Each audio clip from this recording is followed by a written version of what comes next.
Manajemen pemberian pakan pada budidaya ayam petelur.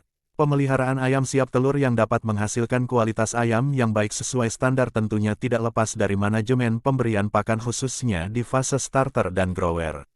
Kualitas pakan yang baik dan mengandung nutrisi yang sesuai dengan kebutuhan pada masanya tentunya akan sangat berpengaruh terhadap perkembangan dan kualitas produksi di fase selanjutnya, fase layer. Pemberian pakan pada fase starter dan grower tentunya harus diberikan seefisien mungkin mengingat biaya produksi yang cukup besar untuk kebutuhan pakan yang mencapai kurang lebih 70% dari biaya produksi. Kebutuhan bibit ayam siap telur pada fase starter dan grower tentunya sangat berbeda. Bibit ayam siap telur di fase starter, 1-6 minggu misalnya, jenis pakannya dapat dibedakan menjadi dua yaitu pakan jenis pre-starter layar dengan protein 23%, 1-4 minggu, dan starter layar dengan protein 20% sampai 21%, 5-6 minggu. Namun dalam prakteknya biasanya para peternak jarang yang menggunakan pakan pre-starter layar. Pakan yang digunakan pada fase ini biasanya pakan jadi dari pabrik. Pada masa ini terjadi perbanyakan dan pertumbuhan sel yang tinggi sehingga menjadi kunci awal untuk mencapai berat badan dan keseragaman standar. Oleh karena itu, nutrisi pakan pada fase starter ini memerlukan kebutuhan protein yang cukup tinggi. Di samping itu, kandungan energi metabolisme juga lebih tinggi daripada fase selanjutnya.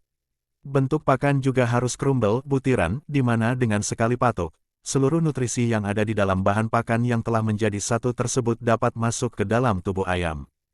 Cara pemberian pakan pada fase starter ini sebaiknya dilakukan secara ad libitum, sedikit-sedikit dan terus-menerus, baik itu dengan cara ditebar, saat umur 1-7 hari, maupun menggunakan tempat pakan DO hingga umur kurang lebih 1 bulan. Hal ini dilakukan supaya merangsang selera makan anak ayam sehingga target konsumsi pakan dan bobot badan yang sesuai dengan standar akan tercapai. Fase selanjutnya ayam akan memasuki fase grower di mana pertumbuhan dan pembelahan sel sudah tidak sebesar fase starter. Fase grower ini dibagi menjadi dua bagian yaitu umur 7-13 minggu dan 14-16 minggu atau yang biasa disebut fase developer. Pertumbuhan pada fase ini akan melambat namun konsumsi pakan terus meningkat. Oleh karena perlu dilakukan penyesuaian kandungan nutrisi pada pakannya di mana salah satunya yaitu dengan mengurangi kandungan protein. Hal tersebut dilakukan agar tidak terjadi kegemukan yang mana akan menghambat proses saat pertama kali bertelur. Di samping itu, pengurangan kandungan protein seiring dengan melambatnya pertumbuhan dilakukan untuk efisiensi biaya pakan, karena dengan protein yang semakin tinggi maka secara otomatis akan menambah biaya pakan itu sendiri, demikian pula sebaliknya.